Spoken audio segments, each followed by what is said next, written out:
Magluluto pala kami ngayon ng igat o tinatawag dito sa amin ay malabanos. Nangilaw lang pala si Kuya Riboy, ito po yung nahuli niya. May alimango, isda sa kahipon. Hugasan lang niya ito dahil gutom na daw siya. Dito siya dumiretso sa bahay ni Kuya Onel para dito lutuin, para mapagsaluhan daw namin yung nahuli niyang mga damang dagat. Saka nagpapasalamat kami ngayong gabi dahil may libreng ulam naman kami sa pagkainan. At ganito talaga kasarap tumira sa probinsya. Shoutout pala kay Kuya Riboy, siya yung nakahuli nito. At shoutout rin pala kay Kuya Oniel na siya yung naglinis ng igat dahil sobrang dami po talaga ng tinik nito sa loob ng katawan. Sarap yung maraming sili.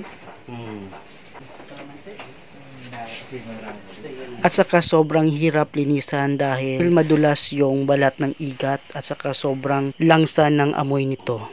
Lulutuin ko na itong nilinisan ni Kuya Riboy na alimango. Ang gagawin kong luto na ito ay sasabawan ko lang para mabilis lang ito maluto. At lalagyan ko lang ito ng hiniwa na luya, pagpalis ng langsa. Sa mga restaurant, mahal.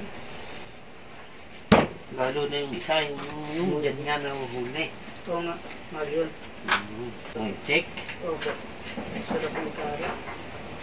Ito na pala yung nahiwa na igat, linisan lang mabuti dahil lulutuin na namin ngayon, pero bukas pa namin ito kakainin. Ang mga ricado pala ito ay sibuyas, bawang at luya. Hindi ko lang napakita yung gayat ng luya saka bawang. Tapos lalagyan lang ito ng paminta, magic sarap at asin. At lalagyan to ng maraming suka para maalis talaga yung langsa ng igat. At kumukulo na pala yung niluluto kong alimango. At aalisin ko lang yung parang bula. Yan po kasi yung malangsa. Tapos maglalagay lang ako ng pangpalasa, magic sarap, paminta at asin. Ito lang yung mabilis na paraan para maluto agad. Dahil malapit na itong maluto, ilalagay ko na yung isda sa kahipon para sabay itong maluto lahat. At yung igat na sinalang namin kumukulo na at kakain na rin kami dahil lutong-luto na yung niluto naming alimango na may isda sa kahipon. Itong igat na to bukas na namin tong ulam. Halika kayo, samahan nyo kami kumain mga idol.